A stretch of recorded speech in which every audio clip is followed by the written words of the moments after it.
আমাদেরকে শয়তান একটা প্রবোধ দেয়।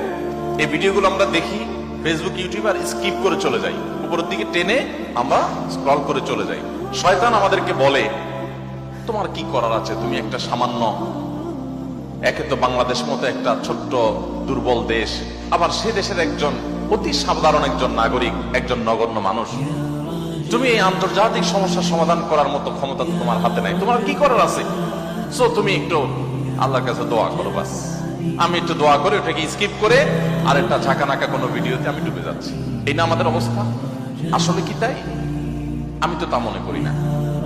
এটা শয়তান আপনাকে মিথ্যা কথা বলে, আপনাকে মিথ্যা সান্ত্বনা দেয়। শয়তান বলে তোমার কিচ্ছু করার নেই। কে বলেছে আপনার কিছু করার নেই? আপনার যে কত কিছু করার আছে সেটা আপনি নিজেও ভাবেন নাই। আল্লাহ তাআলা আপনাকে জিজ্ঞাসা করবেন না তুমি সেখানে সামরিক শক্তি কেন পাঠাও না, কারণ সামরিক শক্তি আপনার হাতে নাই। আল্লাহ আপনাকে এটা জিজ্ঞেস করবেন না। আল্লাহ আপনাকে বলবেন না তুমি মানবিক সহায়তা নিয়ে শত শত হাজার হাজার টন কেন খাবার পাঠাও নাই সেখানে, কারণ এই ক্ষমতা আপনার হাতে নাই। আল্লাহ এটা জিজ্ঞেস করবেন না। আল্লাহ জিজ্ঞাসা করবেন তোমার হাতে একটা ইহুদি পণ্য তোমার বাসায়, তোমার টয়লেটে, তোমার বেডরুমে, তোমার প্রত্যেকটা জায়গা, কখনো সাবানের নামে, কখনো শ্যাম্পুর নামে, কখনো লোশনের নামে, কখনো চকলেটের নামে, কখনো ড্রিঙ্কস এর নামে, কখনো রেস্টুরেন্টের ফাস্ট ফুডের নামে, তোমার বাসার প্রতিটা কক্ষে কক্ষে, প্রতিটা টয়লেটে তাদের পণ্যগুলো শোভা পেয়েছে। এই পণ্য বেচা টাকা দিয়ে তারা বোমা হামলা করে মানুষ মেরেছে। তুমি শুধুমাত্র তাদের প্রতি সিম্পেথি দেখাতে পারতে, সেটা তো দূরের কথা, উল্টো বরং তুমি সেই বোমা হামলার সঙ্গে জড়িত। তুমি জেনে হোক আর না জেনে হোক, তুমি বুঝে হোক আর না বুঝে হোক, তুমি কিন্তু সেই বোমা হামলার সাথে জড়িত। প্রতিদিন তুমি চাঁদা দিচ্ছ ফিলিস্তিনের মানুষকে হত্যা করবার জন্য। আল্লাহ এই কথা বলবেন? এই কথা বলার যথেষ্ট সুযোগ আছে। প্রতিদিন আপনি চাঁদা দিচ্ছেন। আমি একটা পেস্ট কিনতেছি না, আমি একটা বোমা হামলার জন্য টাকা ইনভেস্ট করছি বা চাঁদা দিচ্ছি।